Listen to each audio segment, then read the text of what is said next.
But Gab, you wanted to start by something that you on the ground have experienced a bit with this tournament.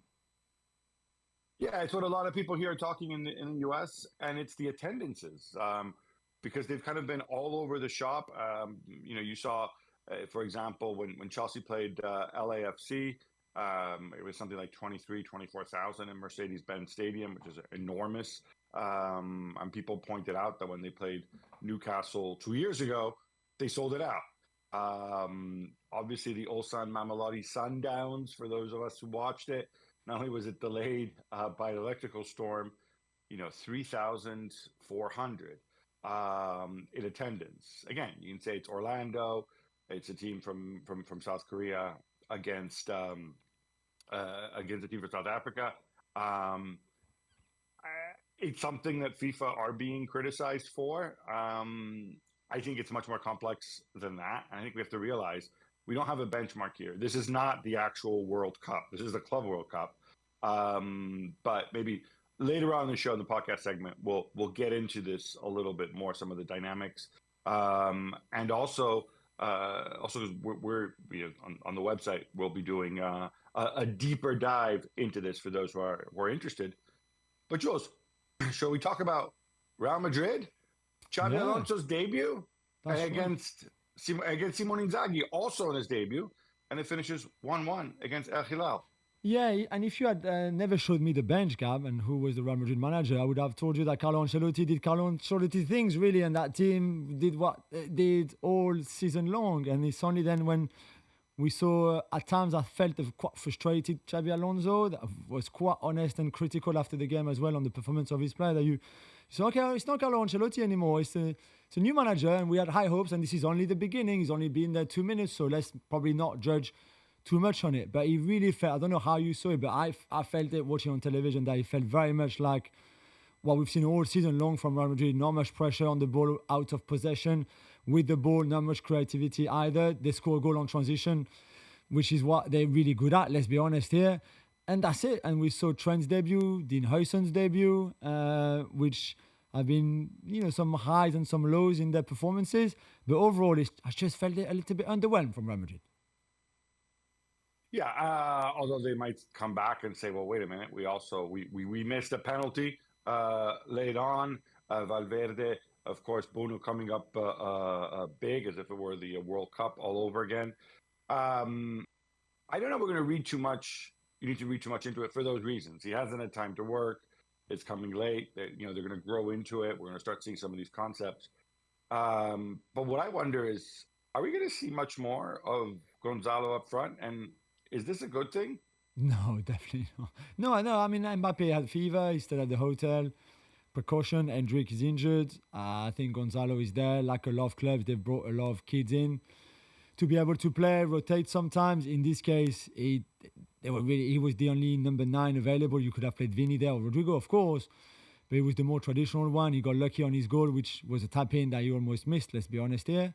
And then there's a good header, but that was it. So I'm not sure we see much more of him outside of being just a squad player that can step in when Xabi Alonso wants. It's interesting that for the rest, it was very similar. It's a back 4 when Xabi Alonso is a back 3 man, obviously, as we know. So that might come later, again, with a bit more time to work. But for now, it was a 4-3-3 like we've been pretty used to seeing it. Yeah, and you wonder how that's gonna evolve going forward.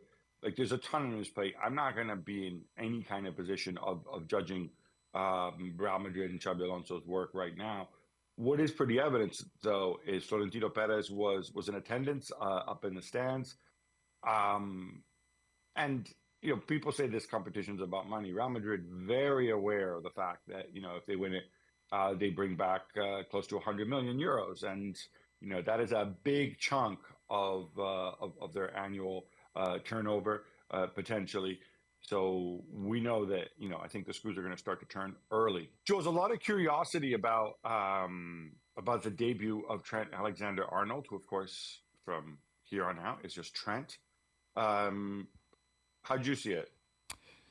Yeah, and again, I had maybe too many too high expectations because he's just arrived a bit like Xabi Alonso. He seemed a little bit lost at times in what he was trying to do. The rest of the team around him, who have never played with an invented right back, for example, are just, again, we need to adjust to Trent's new position, or Trent's position, which is new for them.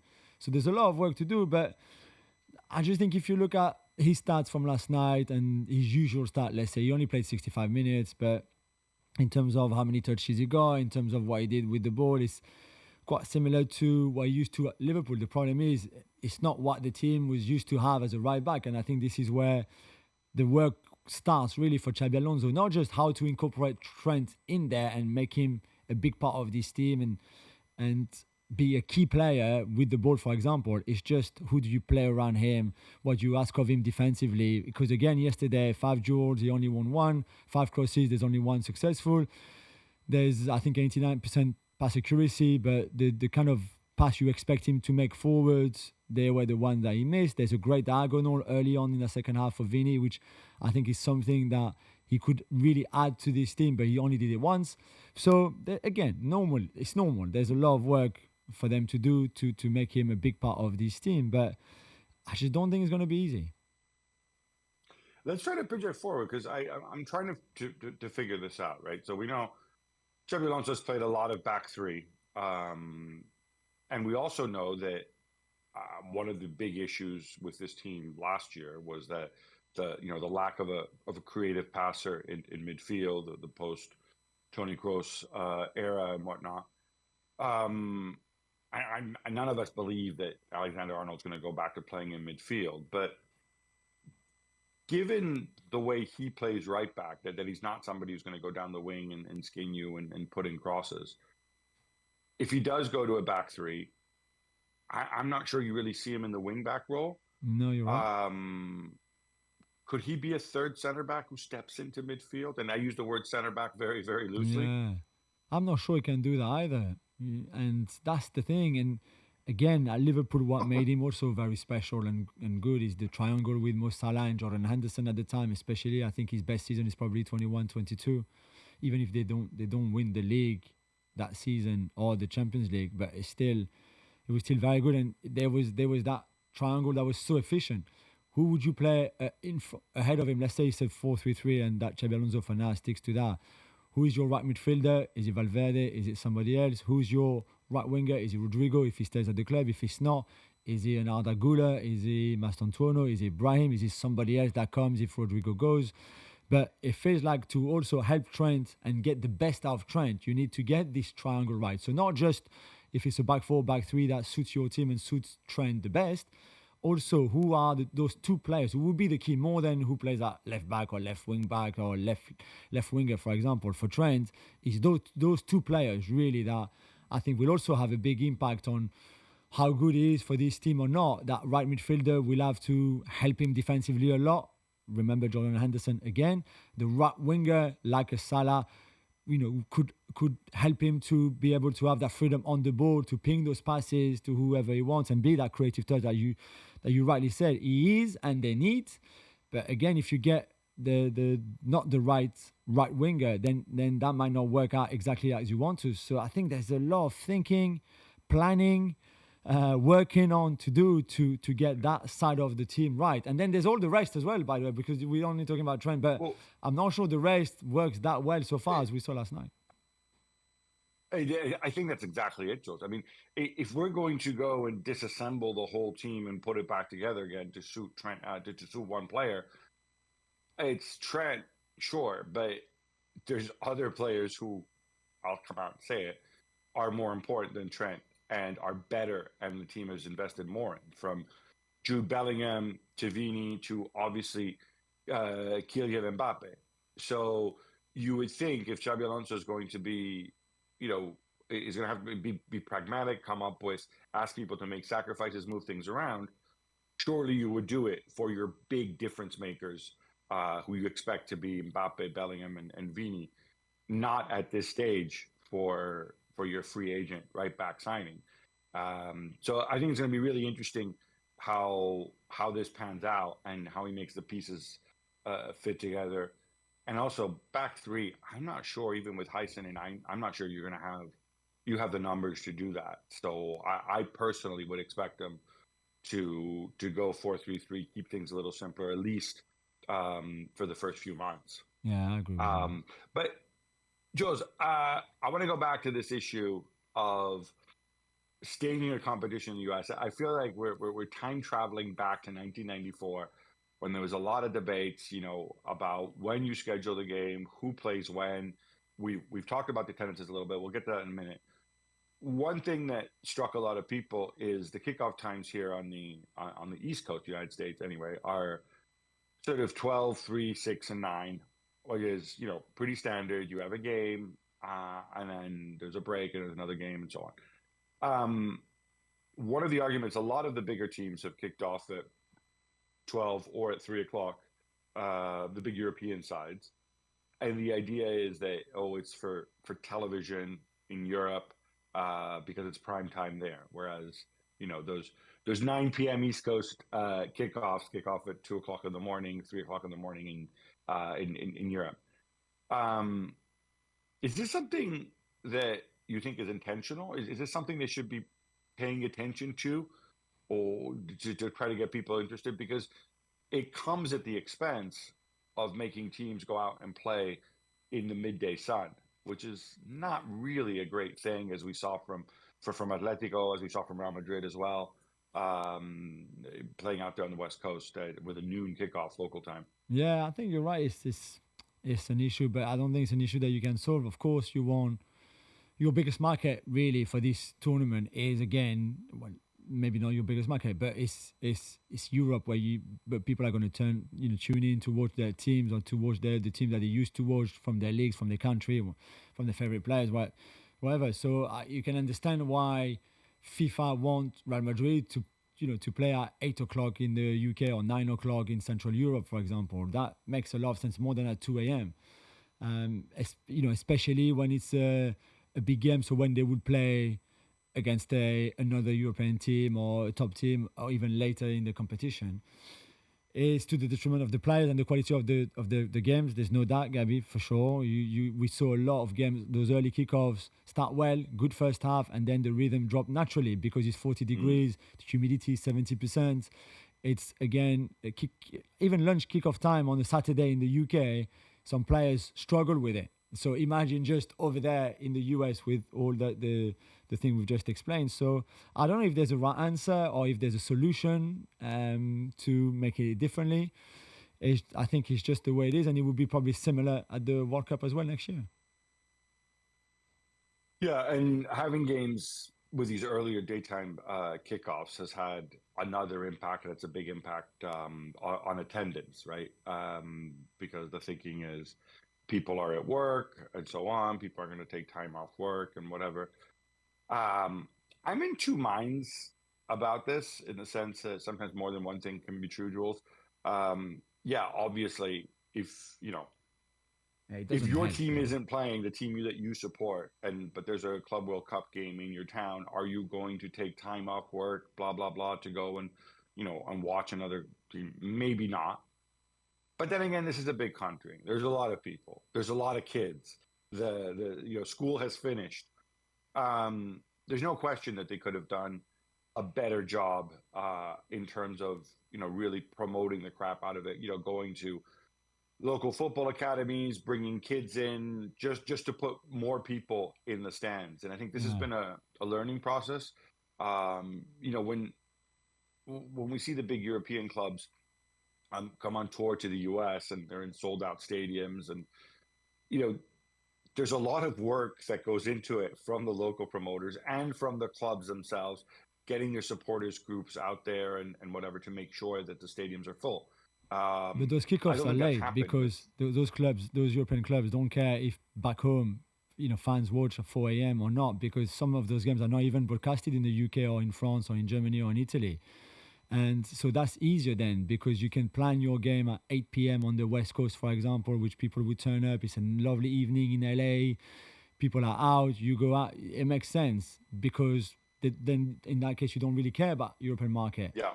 And those clubs just care about the US market. That's why they're there on tour. That's who they want to target. So it's logic. For this one, it's a different dynamic, right? Because for FIFA's interest, you also want those big European teams at that in those kind of time slot, and that's where the dilemma and a bit of difficulty is.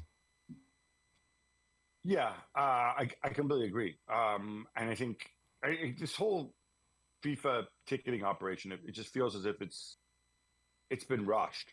Yeah. They haven't fully thought things through. They haven't fully thought through the differences between the different markets. And some people say they maybe should have. I was just talking to somebody about this, that they could have leaned more on the local expertise, because in this country, you can market things, you can put bums on seats, that they say it can be more difficult, but for the right event, you can do it. One thing I wanted to ask you about in terms of how it's been received in Europe, part of the debate has been, some of these big stadiums that are near empty. I was at the Link the other day, and like I said, it wasn't bad. I think it was about 35,000 in a 68,000 seat stadium, Lincoln Financial Field, where my Philadelphia Eagles play. But it wasn't great either. And some people had said, well, we should have had it in smaller stadiums. And it would have looked good because the stadium would have looked full. Some stadiums, of course, are smaller, like Audi Field or where Ulsan played Mamelodi and Sundowns in Orlando.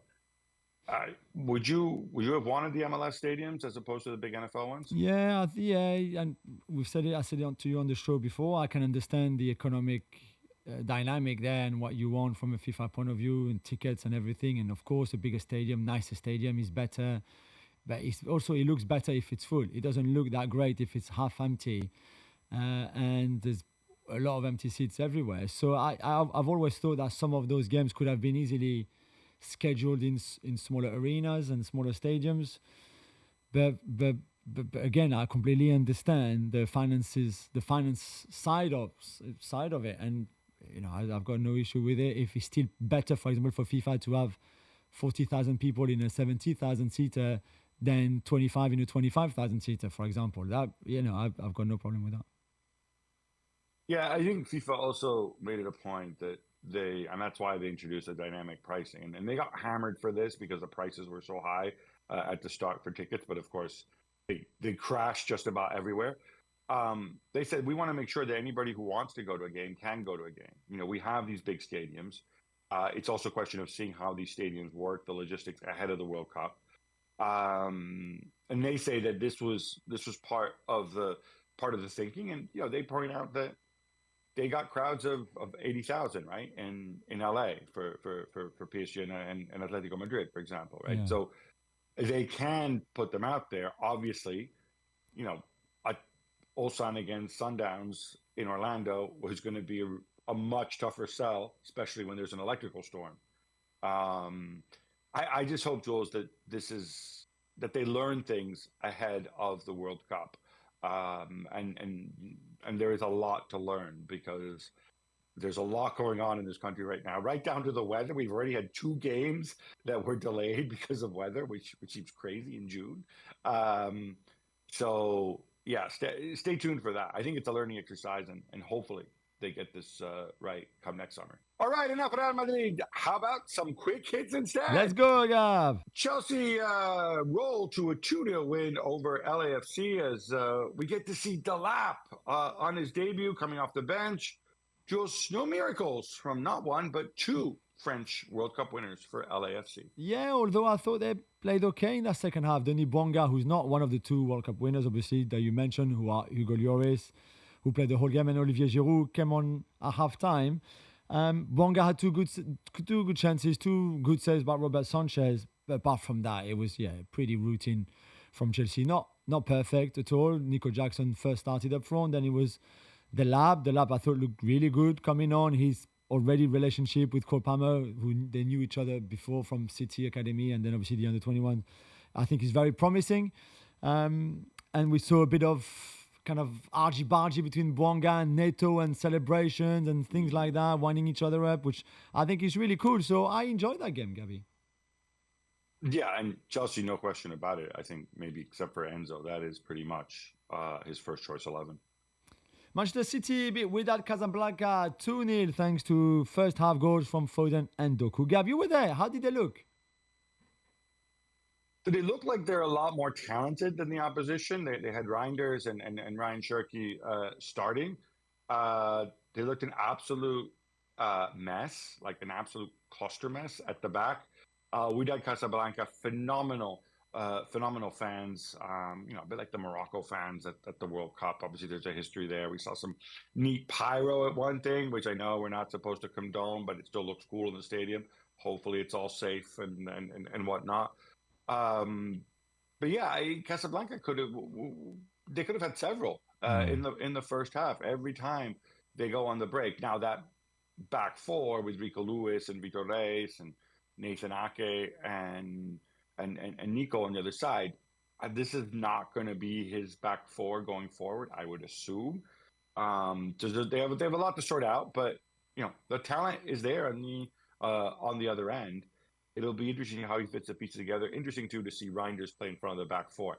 I'm assuming with a fit Rodri, that's not going to happen.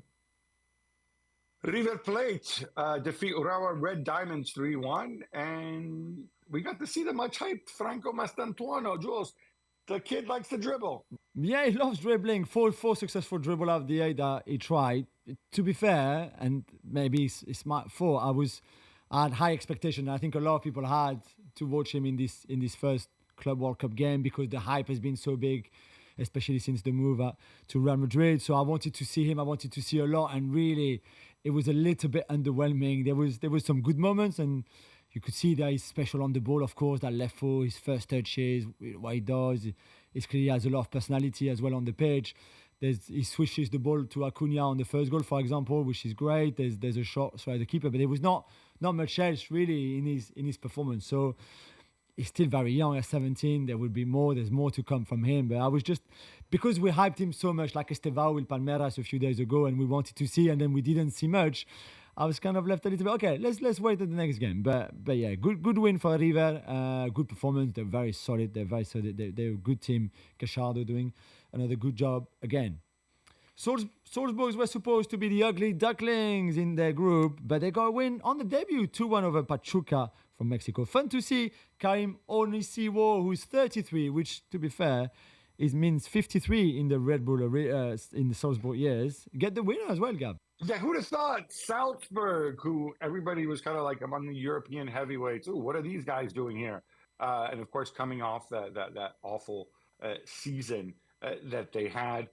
And then when I saw Onisiwo, or when I heard the name Onisiwo, I said, "Oh, can't be the same guy. Must be his son, perhaps, or a different Onisiwo." But no, it's him. They turned it around. They're top of the table in this group for now, given the draw between Real Madrid and Al-Hilal. I don't know what it means, but I think it means some of the others are in trouble. And Pachuca, I think, certainly disappointed with this result. I think they had pretty high expectations, despite being in a very tough group of going through. And now it's all very much uphill, Jules. Jules, we're not done because we have more quick hits. Fabrizio Romano reports that Barcelona have agreed personal terms with Nico Williams. Jules, it's a 6-year deal. Now all they have to do is pay the release clause and, of course, get La Liga and Mr. Tebas to approve it. Yeah, release clause, which is 60 million euros. So that's a lot of money. I know Nico is a very good player, young. He would fit perfectly what Hansi Flick wants to do. We can then look into tactically where does that leave Rafinha and how do you play Rafinha and Nico and Lewandowski and Lamine all together and Pedri, and for sure that also means a lot of resources, a lot of options if you add Ferran Torres if he stays, or Dani Olmo if he stays, and Gavi, and etc. But if that's the guy that you want, if Nico is the guy that you want, sure, go for it, as long as you have obviously financially the power to do so, which again, as we know with Barcelona, it might just prove a little bit tricky. And remember, a year ago, they also wanted him. He was not sure because he was not sure if he would get registered, for example, and that go through. So things have changed in a year. Are Barca better financially than they were a year ago? I'm not too sure, to be fair. I think they are marginally better. I don't like this deal at all. I would focus on who is your long-term replacement for Robert Lewandowski. I'm not sure they need Nico right now if they think that that's a great price at which to get him.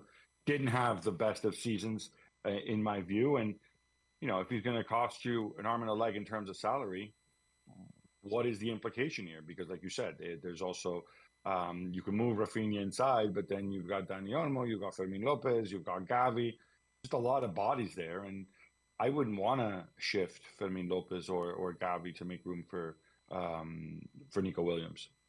Marcus Rashford is reportedly open to joining Newcastle. Gab, question is, are they open to welcome him?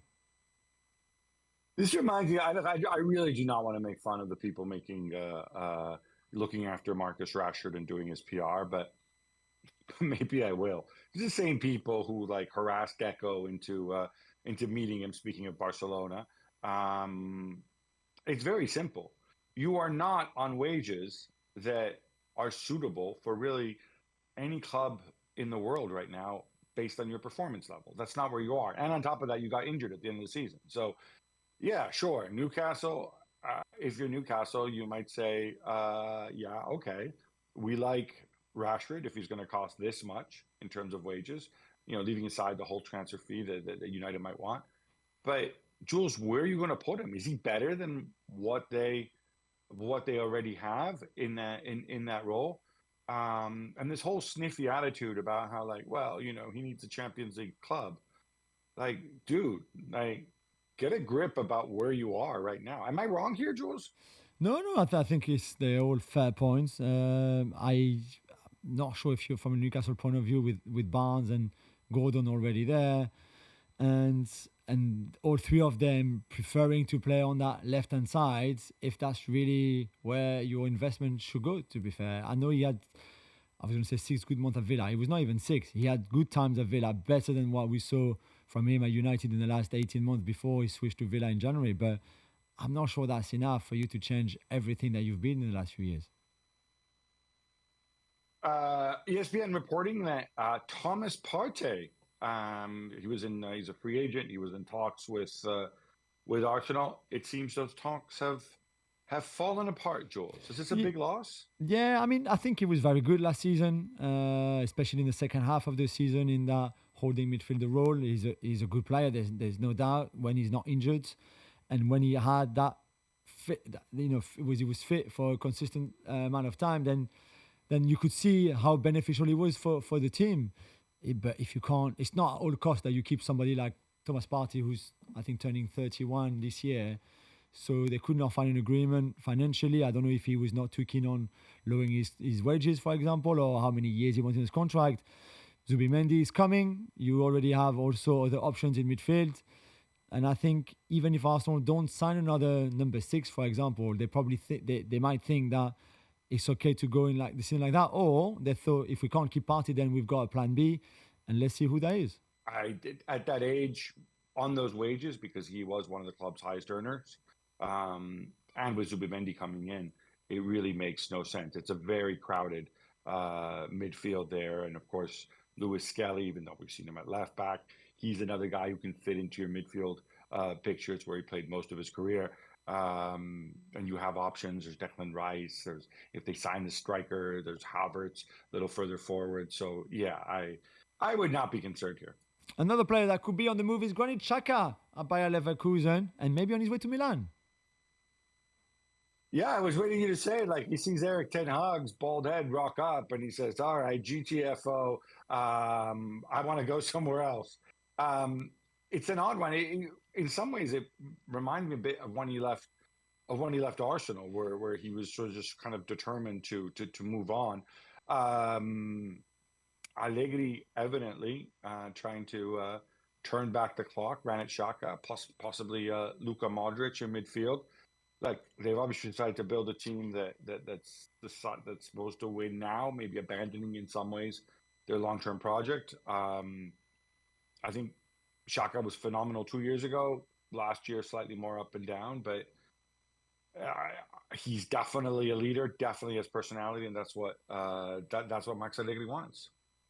After getting knocked back on Brian Mbeumo, Manchester United have held talks with Eintracht Frankfurt over Ugo Ekitike.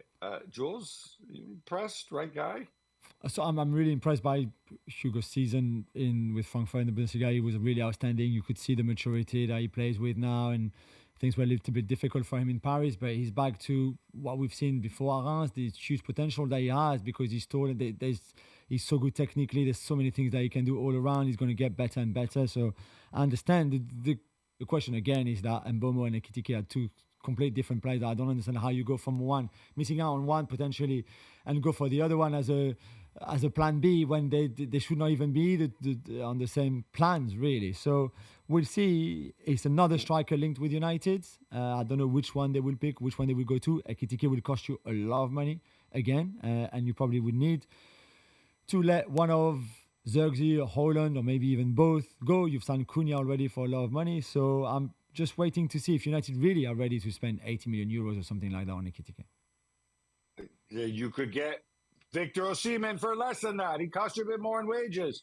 Guys, let's just be logical here, not complicate all this nonsense. And we haven't even mentioned Gyökeres, who I don't know. I don't know what to say. But yeah, Ekitike, a nice player. Is United the right place for a young, maybe a little bit raw, developing striker? See what Rasmus Hojlund thinks. Back to the Club World Cup. Juventus beat Al Ain 5-0 as my boy Rondal Colomwani scores twice. Gab, all well again? Al Ain were really, really bad. Juve scored straight away, and it was all downhill from there. I don't know how much you read into it, but it's important. Confidence boost. Chico Conceição played well. Keylor Yildiz was unplayable. Colomwani scored. Onwards and upwards. Borussia Dortmund are held to scoreless draw by Fluminense. They manage an XG of just 0.24 with no shots on target. Jules, is this Dortmund being really bad, or is it just the magic of the iconic Thiago Silva? I mean, Dortmund were really, really bad. Were terrible. I mean, they got lucky not to lose this game, actually, and they struggled defensively, could not do much with the ball. There's a good cross from Adeyemi, I think, towards Brent some point in the first half, but that's it. This was a Guirassy had a decent chances, a couple of them in that second half, but again, not enough from a team that finished the season so strongly. But maybe it's normal. Maybe it's normal after a month without football that they are a little bit rusty and things like that. We've seen that with other teams, so I was not maybe too surprised in a way to see them stuttering a little bit there. And for Thiago Silva, it's just beautiful to see him. He's playing deeper and deeper and deeper, really. And part of it is tactically, part of it is the rest of it is him just not being able to run so much anymore. But he's great, and this Fluminense team was quite nice to watch, to be fair. Dortmund are not the only European heavyweight to have dropped points, Gabby, in this first round of group stages. How about Inter? Held 1-1 by Monterrey. Yeah, I held 1-1, but I thought Inter actually played well. And I can pull out the XG to prove it to you. Should have scored more. I thought they were front foot most of the time. And by the way, Aslani kind of faking the free kick to set up for the goal, just like almost like a golf shot, pitching wedge in there. I think they were okay. Let's see how they keep doing without Marcus Thuram. And of course, Mehdi Taremi stuck in Iran. Mihailo Mudryk has been charged with doping violations by the Football Association. Jozo, was that meldonium that he supposedly tested positive for.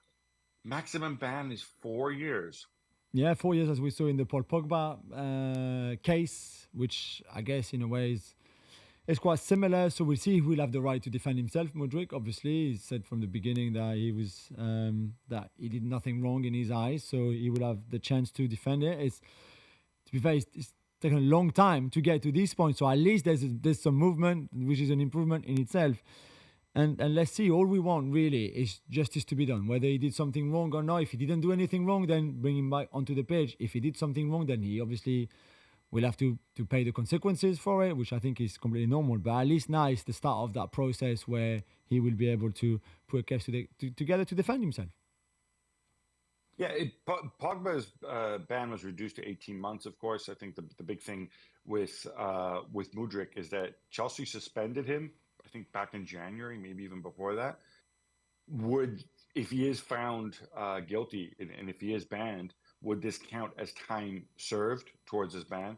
And the other thing I think worth noting is Chelsea eventually were able to terminate Juventus were able to terminate Pogba's contract.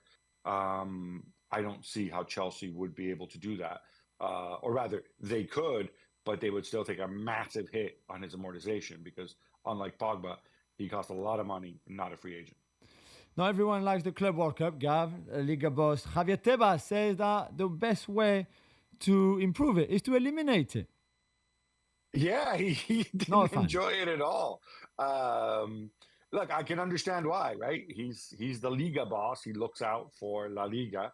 He made the usual arguments about how, well, this is just a way for the bigger clubs to make even more money. And I have to say, look, Jules, we're in favor of this. He does have the point here that, the big European clubs essentially held FIFA to ransom in terms of negotiating a much higher prize money for themselves. And you can say, in a free market, from a business perspective, they're absolutely allowed to do that. And they did it with the backing of the ECA, the European Clubs Association, headed by our pal Nasser. All of that is fine. But you wonder if maybe they're triangulating now a little bit so that these clubs can set FIFA against UEFA, play one of the other to continue getting even richer. And maybe that's where kind of the sporting side and the business side collide a little bit. Or maybe Tebas just wants to look after his own backyard. Wild stuff between Boca Juniors and Benfica, Jules. 4 goals, 2 red cards, and a 2-2 draw as the Eagles stage a late comeback. Yeah, it was great. Even 3 red cards if you count the one for Ander Herrera, who was off the pitch. He's been subbed off because he was injured, but not happy with some of the referee decision. Boca very physical with a lot of support. I mean, great support.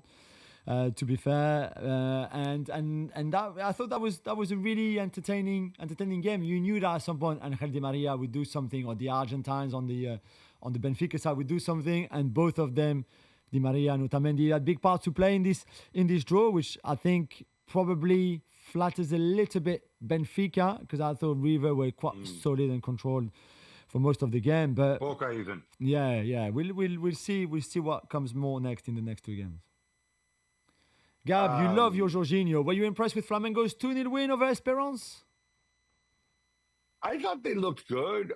My only thing is about this team is, and I'm so looking forward to watching their game against Chelsea, see how they measure up.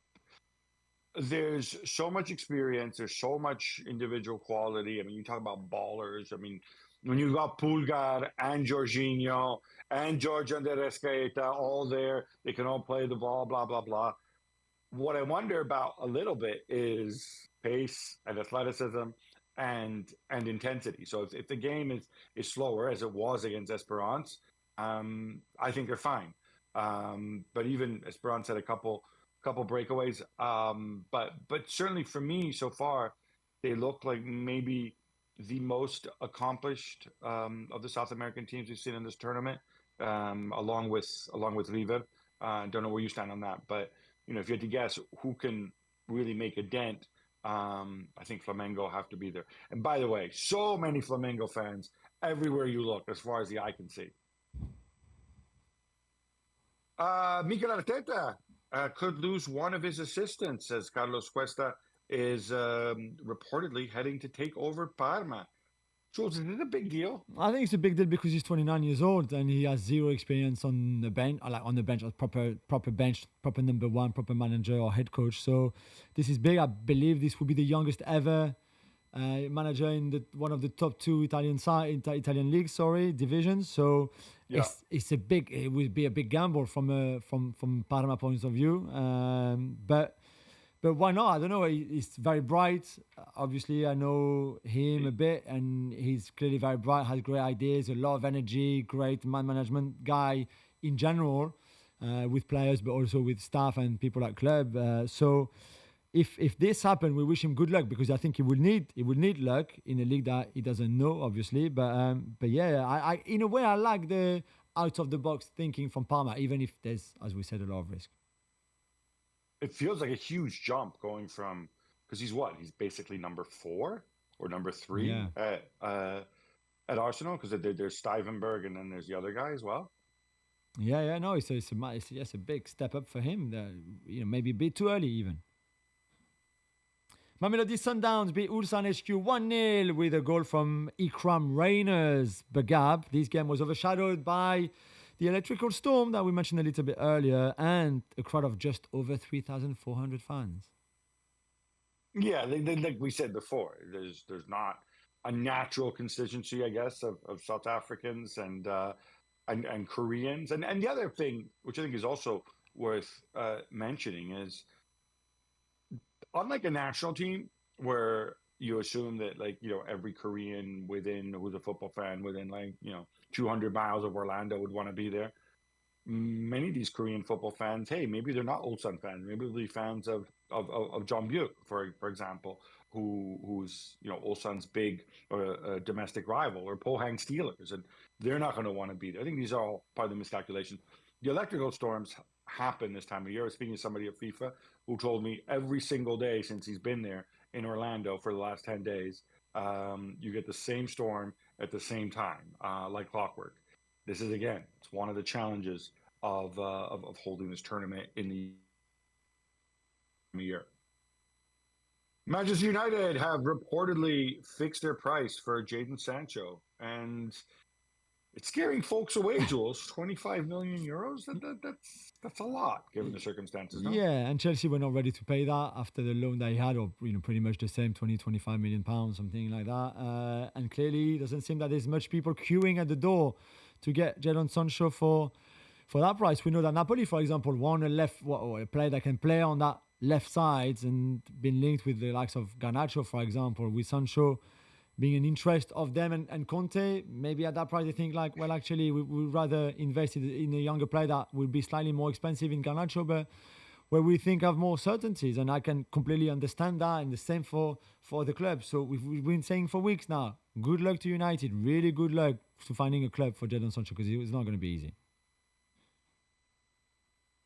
Liverpool are taking a long, hard look at Getafe, and they could join the multi-club ownership ranks real soon.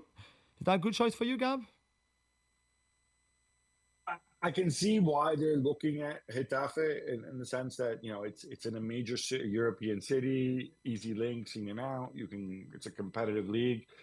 You do have the risk that I think Getafe can qualify for Europe with some regularity, and I think then that will set up other issues with blind trust. I don't know. I don't really like the multi-club ownership model. I think it's hard to do correctly.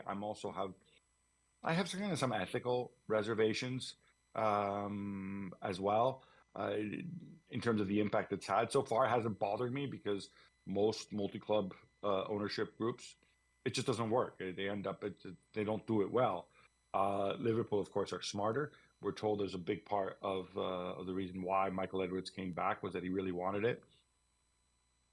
I would have gone. I would have thought you would have gone for someplace, maybe a step down, maybe the Portuguese league, maybe the Belgian league, something like that.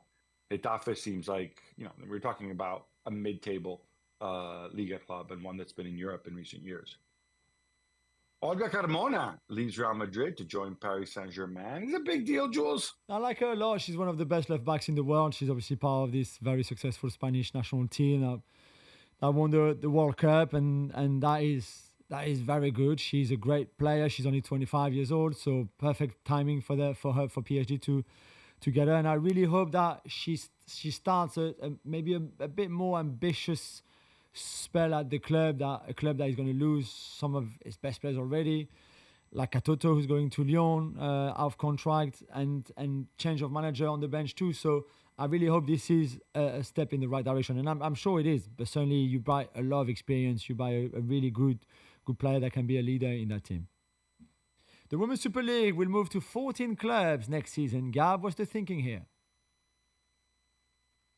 I think the thinking is to try to get a little bit more stability. I think one of the positive upshots is that they will play more games. I didn't quite follow why they had to play just 22 games. Now they moved to 26, although funny enough, now they're already complaining about fixture congestion and whatnot because there's an expanded, the Women's Champions League is also expanding as well, not the size of the men. I don't know. It's really, really difficult because there is such an imbalance of resources in the women's game. There's some clubs that are happy to go and and spend a lot of money. There's obviously no financial sustainability rules. Others try to run their club as a business at break even and find it very, very difficult. If these two new teams that they're going to add, and the way they're going to do it is that they're going to only have one relegation, basically. If these two new teams are just kind of there along for the ride and become sort of cannon fodder for Arsenal, Man City, or Chelsea, then that's obviously not good for the league. It's time! It's time! That's Texter time! Jules, our hero, John Texter, has filed initial paperwork for his listing on the stock exchange. Seems weird as there's still uncertainty over Leon's financial position, and he's also looking to sell his stake in Crystal Palace because, of course, there's a ruling from UEFA coming very soon. Yeah, I mean, he's been so desperate to do it. It's been going on for months and weeks and months, and I think he's probably thinking, if I don't do it now, I might have to wait even longer. So, in a way, bite the bullet. But I'm not sure business-wise that makes a lot of sense. As you said, Gab, it's definitely not the right timing, not the right environment as well for him. He's been saying to everybody that wants to listen how great his Eagle Group is, and it's fantastic. Look, come and join me, invest with me, and all that kind of stuff. Yeah, I'm not too sure, JT. But hey, good luck to you. Really good luck to you. The talk was, $2 billion valuation, which I think seems wildly optimistic to me. But hey, it sounds like somebody was telling me that they're going to rename Molenbeek as well into some other club. So let's see where this goes. I certainly don't see how you could invest in something when you don't know if the Crystal Palace shares are going to be part of it. You don't know if Leon are going to be able to spend or whether they'll be in more trouble with the DNCG. You don't know if he's facing more lawsuits from ex-managers. I don't know. But on we go. It's Texterland. Pippo Inzaghi got Pisa promoted to Serie A and then walked out to join another club, Gab. Yeah, what is it with the Inzaghi brothers achieving things on the pitch and then somebody dangles more money? In his case, it was Palermo, who, speaking of multi-club ownership, of course, part of City Football Group, historically a very big club. People seems to be the promotion specialist at this stage. I think it's a blow for Pisa. I hope what Pisa do is now really think about where they want to go and whether they're looking to consolidate or just being in Serie A for a season. Because I think there's some reservations about kind of the club's business model and what they can do. For Inzaghi at Palermo, it's an opportunity. Again, between the two, I always thought Pippo was the cool brother and Simone was the dorky brother, but the better manager. But yeah, it's kind of weird that there's not going to be a single Inzaghi in Serie A next season, Jules, and that makes me a little bit sad.